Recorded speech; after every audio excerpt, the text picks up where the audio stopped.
Welcome to the Financial Freedom Podcast with your host, Lorna Poole, sharing the secrets to creating wealth, investing, and that all-important money mindset. To find out more and accelerate your journey to financial freedom, head on over to www.lornapoole.com to get started.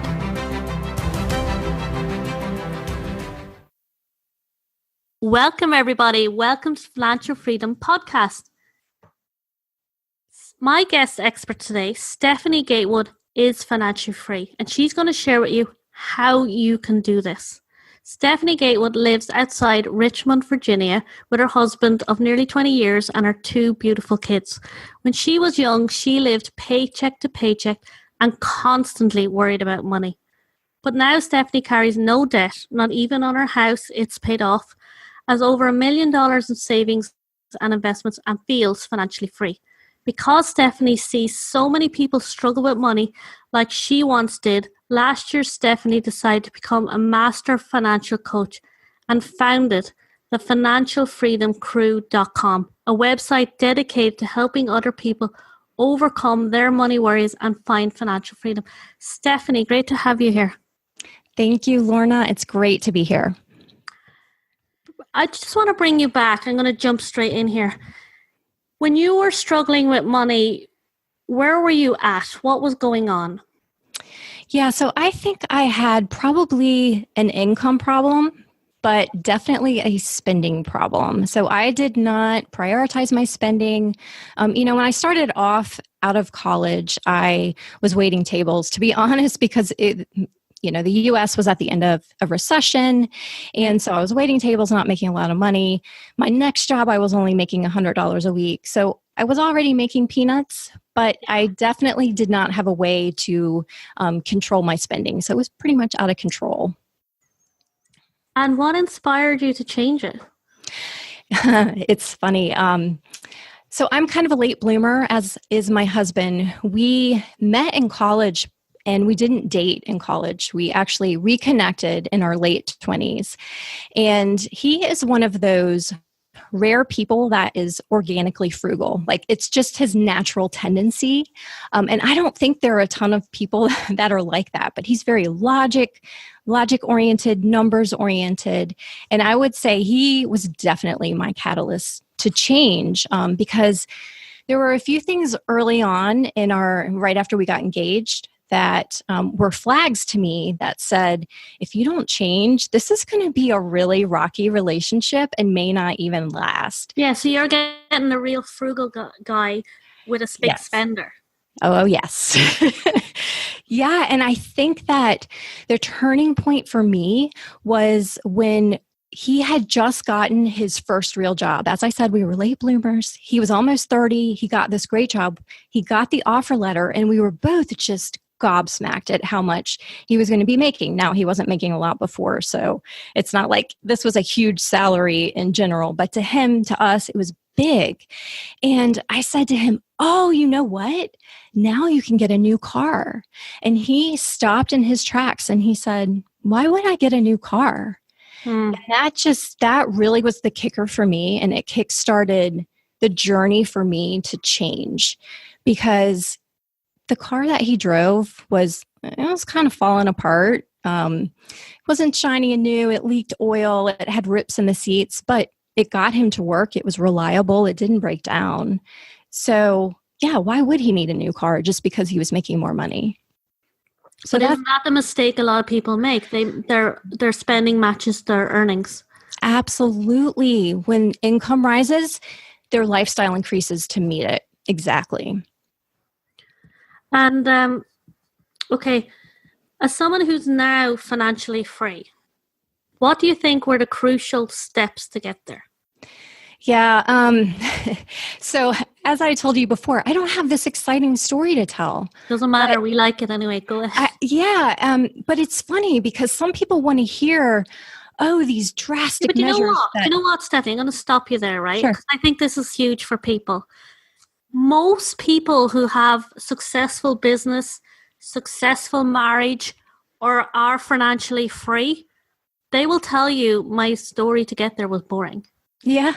Yeah. remember I loved Coach before this, and I would tell them, get off the high. Real relationships, not a constant high. It's quite boring to listen to. That's why you don't see movies about steady relationships, right? Right. And even business coaches that make six-figure incomes, they will say it was the compounding of all those little steps I did every day. It's not this big event. That's exactly right. And I think that is actually inspiring. It should be inspiring to people because that means you don't have to make these huge sacrifices or these drastic changes to have financial success. It's just these little steps over time. And time is a big key in trying to be patient while all of this works out. But so to answer your question, I had to last year when I decided I wanted to help other people to stop the struggle, I had to go back and kind of look because I didn't have a grand plan that I was following. Yeah. Now, if I had a grand plan, I would have gotten there a lot faster, I bet. But I had to go back and kind of do this forensic analysis and try to figure out what is it that we did. And I would say, and I know you talk about this all the time, is mindset is definitely where I started. And it was that question from my husband, why would I need to buy a new car just because I'm making more money? That got the ball rolling. So mindset is huge. And I think looking at where you are now and taking responsibility for where you are now is empowering because that means you have control over where you're going. So if you want to go someplace different, you have the power to get yourself there. So it's taking a look at where you are now to where you need to go. Yeah? Mm-hmm, absolutely. And be willing to do the work. If that means learning something new about investing or budgeting or whatever it is, be willing to learn something new. Open up your mind. Don't be, well, this is the way I've always done it. If you do things the same way, you're going to stay in the same place. And then also, I think making goals. That's something that I didn't do a really good job of, was making a goal and then really looking at my progress towards that goal and course correcting when I needed to. I mean, I'll have to say we got a little bit lucky in some places, but I think we should have been more goal focused. And also approaching life and your financial goals and your finances in general from a place of gratitude and abundance. I think it's super important. I mean, if you're listening to this podcast, then you are so far ahead of all the people in the developing world. I mean, you've got clean water, you have a roof over your head. There's so much to be grateful for. And I think we forget that. But how do we get good at that? Because this is something personally I've heard so much. Be grateful, be grateful, be grateful. How do you implement that practice and live that energy? Yeah, I think you have to find what works for you. I personally like gratitude journaling. As a family, we practice this. We have a what we call a good things jar on our counter. And like each family, it's fun. Each family member can write something on a card and no one's allowed to see it, and they put it in the jar. And then on New Year's Eve, we break open that jar and we after dinner and we pass it around the table and we each take turns reading things from the jar. And we get to kind of relive all of the great things from the past year. It's so much fun. So I think people need to find what works for them. Yeah. What is going to remind you to be grateful? Okay, I like that. So I've written down what you've said. So mindset, responsibility of where you are now, willing to do the work, learning, making the goals, and course correcting. Yeah.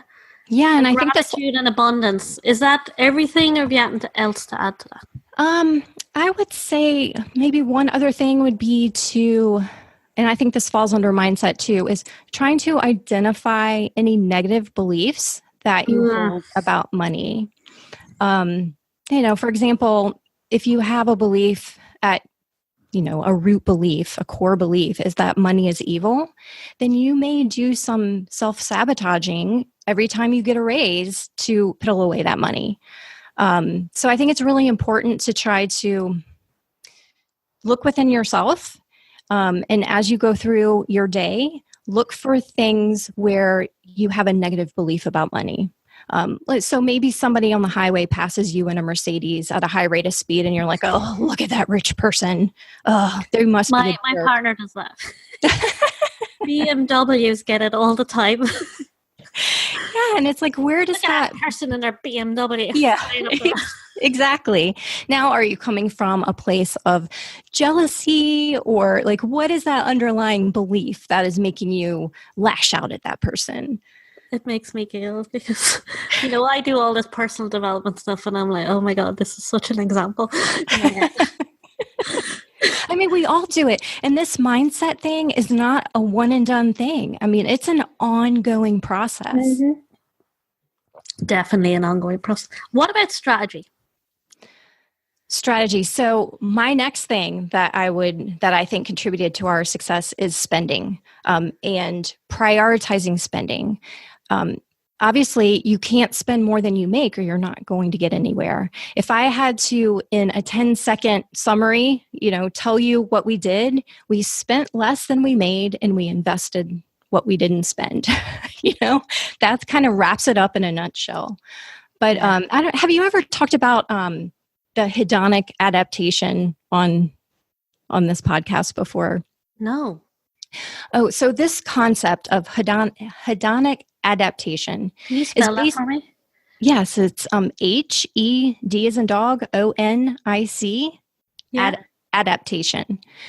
Oh, wow. I've never heard of this before.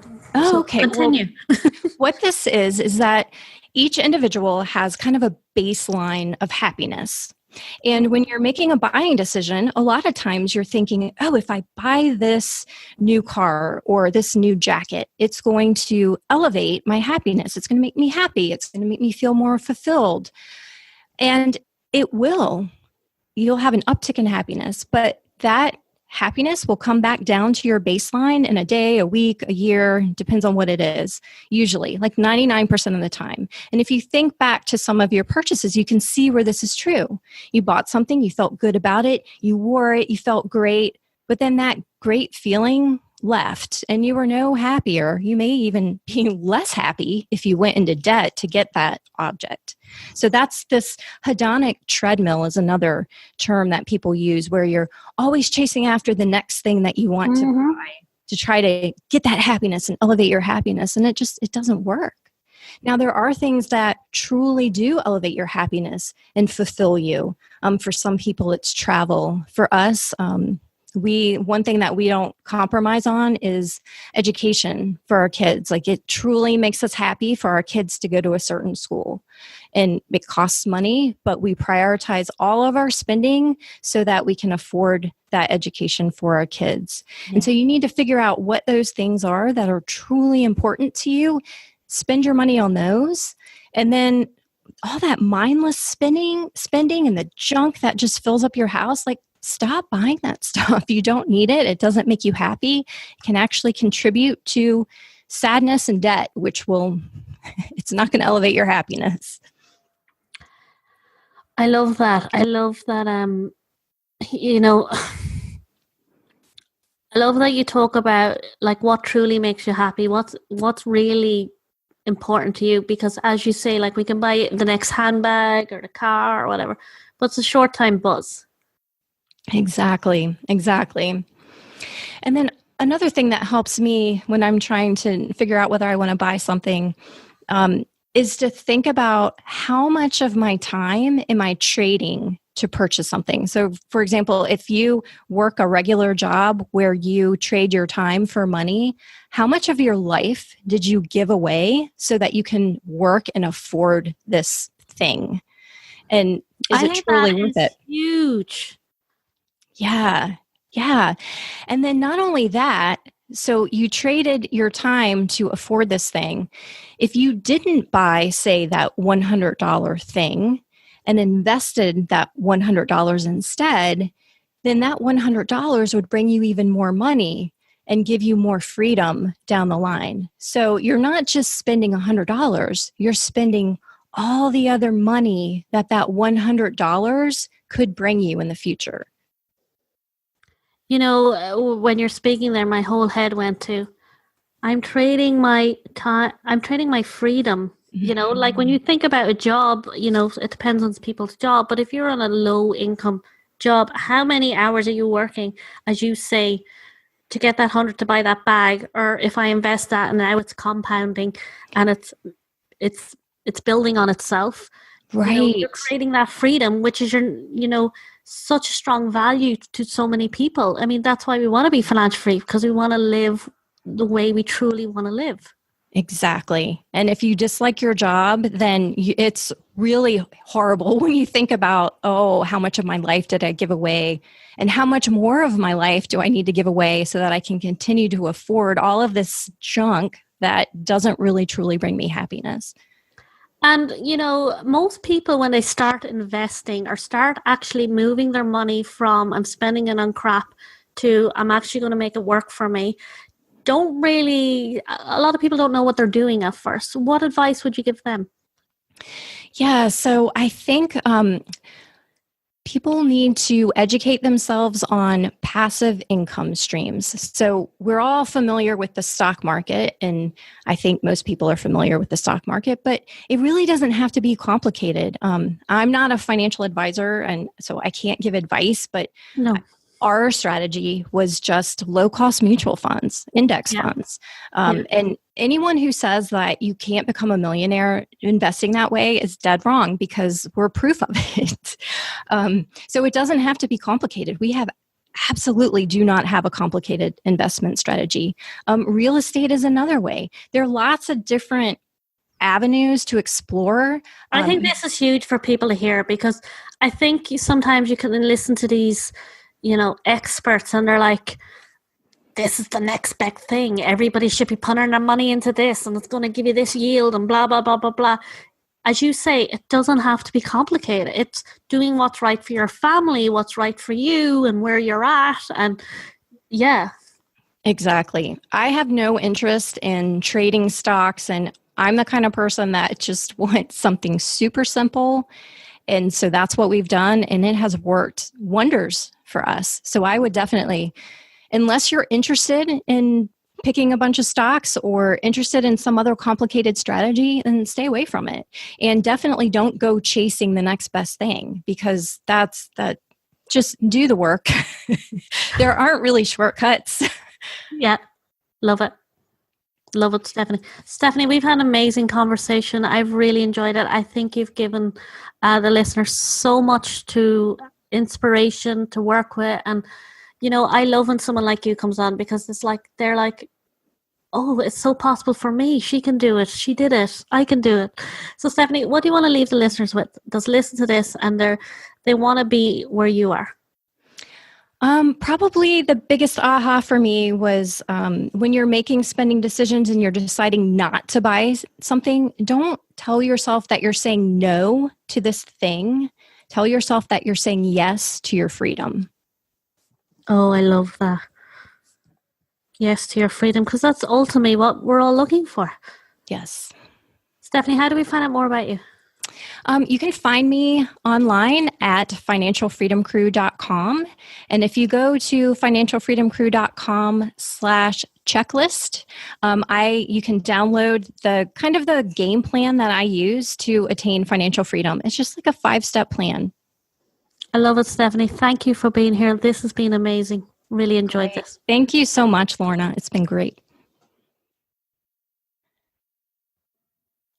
Hey everyone, remember to join us in the Private Financial Freedom Podcast Facebook group with me, your host, Lorna Poole. This is a safe haven of like-minded wealth-getting go-getters who, like you, are on their journey to creating financial freedom in their life. This is where you and I can get intimate. I can give you the support and guidance to go from where you are now to where you want to be, developing your wealth mindset and creating your financial freedom life. Join at www.facebook.com/groups The Financial Freedom Podcast. You will see the links to this on the website. It's in the show notes, or type it into the Facebook group. All you have to type in is Financial Freedom Podcast and you will see us there. Look forward to seeing you in the group. Take care.